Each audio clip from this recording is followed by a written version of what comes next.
Hello students, সকলকে জানাই mister English tutor Bholanath YouTube চ্যানেলে ওয়েলকাম। তোমাদের ক্লাস 10-এর প্রথম ইউনিট টেস্টে আসা 4টা লেসনের মধ্যে একটা হচ্ছে ফেবেল লেসন 2। এই ফেবেল থেকে আজকে সমস্ত পড়াটা আজকে আলোচনা করি। এই ফেবেলের যা লিখেছেন রাফ ওয়াল্ডো এমারসন। ফেবেল কথার অর্থ হচ্ছে উপকথা, যা কোনো সত্য নয়, একটা কাল্পনিক একটা গল্প বা কবিতা। এই রাফ ওয়াল্ডো এমারসনের সম্পর্কে দেখি কই পরিচিতিতে। রাফ ওয়াল্ডো এমারসন জন্মগ্রহণ করেছিলেন 1803, মারা গেছিলেন 1882। ছিলেন একজন ওয়াজ এন আমেরিকান অ্যাসাইস্ট মানে প্রাবন্ধিকর, লেকচারার এন্ড পোয়েট, কোন প্রফেসর বলতে পারি, এবং কবি ছিলেন।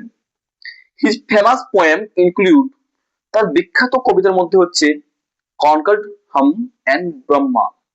এই দুটো ছিল তার বিখ্যাত কবিতা। এরপরে একটু কবিতা সম্পর্কে দেখি যে কবিতাটা কি বলতে চাইছে।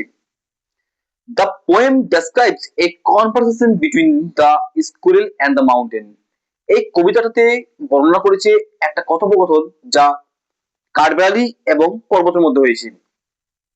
The squirrel points out that in this world every being, কাঠবিড়ালি তুলে ধরেছেন যে এই পৃথিবীতে প্রত্যেকের লিভিং অর নন লিভিং, সে জীব হোক বা জড় হোক, বিগ অর স্মল, তা বড় হোক বা ছোট হোক, has their individual reasons for existence, তাদের রয়েছে বিশেষ কারণ এই পৃথিবীতে অস্তিত্বের। মানে বলতে চাইছে কাঠবিড়ালি যে এই পৃথিবীতে যা কিছু অস্তিত্ব আছে তাদের কিছু একটা বিশেষ কারণ আছে, তবেই তার অস্তিত্বটা এখনো অবধি আছে। তো চলো এবার পড়া বা কবিতাটা শুরু করা যাক।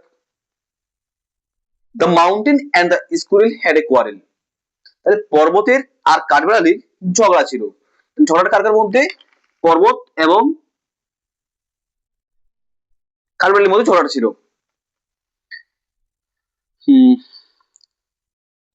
And the former called later little prig, এবং আগের জন পরের জনকে বলল little prig.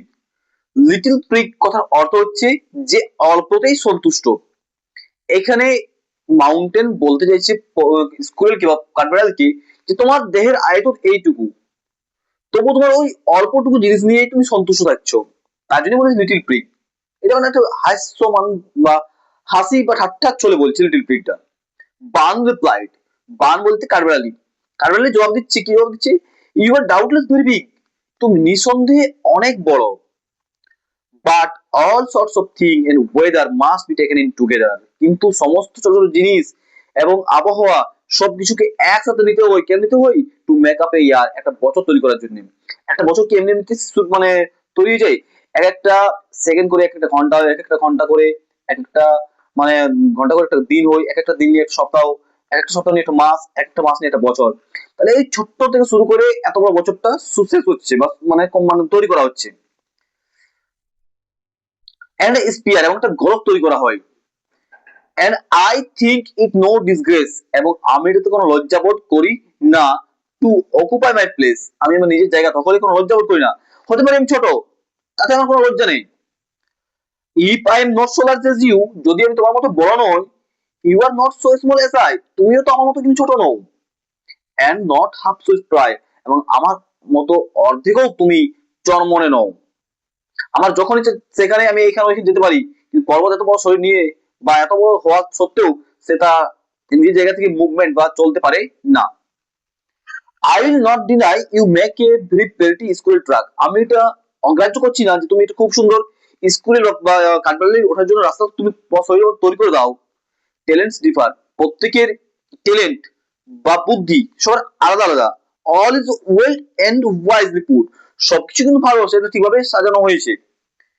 If I cannot carry forest on my back, যদি আমি তোমার মতো পুরো জঙ্গলটাকে আমার পেটের মধ্যে বহন করতে না পারি, নাইদার ক্যান ইউ ক্রেক এন আর্থ, তুমিও একটা বাদাম ভেঙে খেতে পারো না।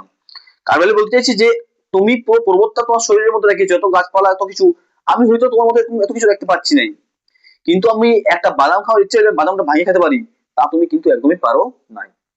এটি ছিল ফেবেল, আশা করি ভালো লেগেছে। Thank you so much for watching this video.